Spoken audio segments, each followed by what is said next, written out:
ជំរាបសួរបងប្អូនអ្នកគ្នាហ្នឹងហើយសូមស្វាគមន៍មកកាន់វីដេអូរបស់ខ្ញុំសាយយើងថ្មីថ្ងៃនេះដែរខ្ញុំចង់មកបង្ហាញបងប្អូនអ្នកគ្នានៅរបៀបដុល្លារ Smart $1.50 សេនហ្នឹងហើយបងប្អូនអ្នកគ្នាសម្រាប់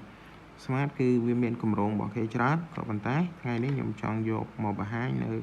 របៀបដុល្លារ Smart $1.50 សេនដើម្បីដូរលុយ Smart $1.50 សេនបានតម្រូវឲ្យបងប្អូនអ្នកគ្នាត្រូវបញ្ចូលលុយ$1.50 សេនជាមុនសិនហ្នឹងហើយបងប្អូនអ្នកគ្នាណាហ្នឹងហើយបើសិនជាបងប្អូនអ្នកគ្នាជាប់នៅកម្រងចាស់អញ្ចឹងបងប្អូនអ្នកគ្នាធ្វើការផ្ដាច់កម្រងសិនឧទាហរណ៍ថាបងប្អូនអ្នកគ្នាធ្លាប់ដូរលុយ$1អូតូអីអញ្ចឹងទៅអញ្ចឹងបងប្អូនអ្នកគ្នាបើសិនជាបងប្អូនអ្នកគ្នាជាប់កម្រងដូរលុយបែបហ្នឹងគឺបងប្អូនអ្នកគ្នាធ្វើការផ្ដាច់កម្រងហើយចាំបងប្អូនអ្នកគ្នាបញ្ចូលនៅកាត$1.50 សេនបងប្អូនអ្នកគ្នាណាហ្នឹងហើយវិធីសាស្ត្រក្នុងការផ្ដាច់កម្រងគឺខ្ញុំបានមានចេញវីដេអូរួចហើយអញ្ចឹងបងប្អូនអ្នកគ្នាអាចទៅរកវីដេអូរបស់ខ្ញុំនៅក្នុងchannel របស់ខ្ញុំនឹងបានអញ្ចឹងថ្ងៃនេះខ្ញុំបង្ហាញបងប្អូនអ្នកគ្នានៅរបៀបដូរលុយ$1.50 សេនហ្នឹងបងប្អូនអ្នកគ្នាណាវិធីសាស្ត្រក្នុងការដូរគឺយើងគ្រាន់តែចុចផ្កាយ17 10កុដ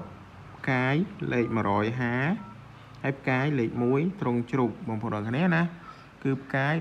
10កុដផ្កាយ150ផ្កាយលេខ1ត្រង់ជ្រូកបញ្ជូនហើយសួរថាហេតុអីបានដាក់លេខ1នេះបងប្អូនអ្នកគ្នាណាដាក់លេខ1ហ្នឹងគឺដើម្បីឲ្យបងប្អូនអ្នកគ្នាបញ្ចូលលុយលើក្រោយទៅគឺបងប្អូនអ្នកគ្នាមិនបាច់ដូរលុយមិនបាច់ចុចដូរលុយបែបហ្នឹងទៀតទេគឺខាងក្រុមហ៊ុនគាត់ដូរលុយឲ្យយើងអូតូតែម្ដងហ្នឹងហើយបងប្អូនអ្នកគ្នាណាគ្រាន់តែបងប្អូនអ្នកគ្នាបញ្ចូលកាត$1.50 សេនទៅខាងក្រុមហ៊ុននឹងដូរលុយឲ្យយើងអូតូតែម្ដងបងប្អូនអ្នកគ្នាណាអញ្ចឹងហើយសម្រាប់ការដូរលុយអូតូហ្នឹងឧទាហរណ៍ថាបើសិនជាបងប្អូនអ្នកគ្នាលេងបានត្រឹមតែ2ថ្ងៃអីអញ្ចឹងគឺខាងក្រុមហ៊ុនគាត់ដូរលុយឲ្យយើងអូតូទេអញ្ចឹងតើតែបងប្អូនអ្នកគ្នាលេងចាប់ពី5ថ្ងៃឡើងបើសិនជាបងប្អូនអ្នកគ្នាលេងបានដល់រយៈពេលដូចថា5ថ្ងៃបានអស់លុយអញ្ចឹងបងប្អូនអ្នកគ្នាគ្រាន់តែបញ្ចូលលុយទៅគឺដូរអូតូហើយក៏ប៉ុន្តែបើសិនជាក្រោម5ថ្ងៃគឺអត់ដូរលុយអូតូទេបងប្អូនអ្នកគ្នាណាអញ្ចឹងបងប្អូនអ្នកគ្នាត្រូវចំណាំត្រង់ចំណុចហ្នឹងឧទាហរណ៍ថាបើសិនបងប្អូនអ្នកគ្នាលេងអស់លុយលឿនអញ្ចឹងបងប្អូនអ្នកគ្នា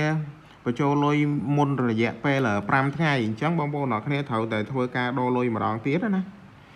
ហើយក៏ប៉ុន្តែបើសិនជាបងប្អូនអ្នកគ្នាលេងបាន5ថ្ងៃហើយអញ្ចឹងបងប្អូនអ្នកគ្នាគ្រាន់តែបញ្ចូលលុយ$1.50 សេនទៅបងប្អូនអ្នកគ្នានឹងដូរលុយខាងក្រុមហ៊ុនគេនឹងដូរលុយឲ្យអូតូបងប្អូនអ្នកគ្នាហ្នឹងហើយអញ្ចឹងសម្រាប់វីដេអូរបស់ខ្ញុំមានតែប៉ុណ្្នឹងទេបងប្អូនអ្នកគ្នាបើសិនជាបងប្អូនអ្នកគ្នាមិនយល់ត្រង់ចំណុចណាអាច comment នៅខាងក្រោមវីដេអូរបស់ខ្ញុំបានអរគុណច្រើនសម្រាប់ការតាមដានវីដេអូមួយនេះ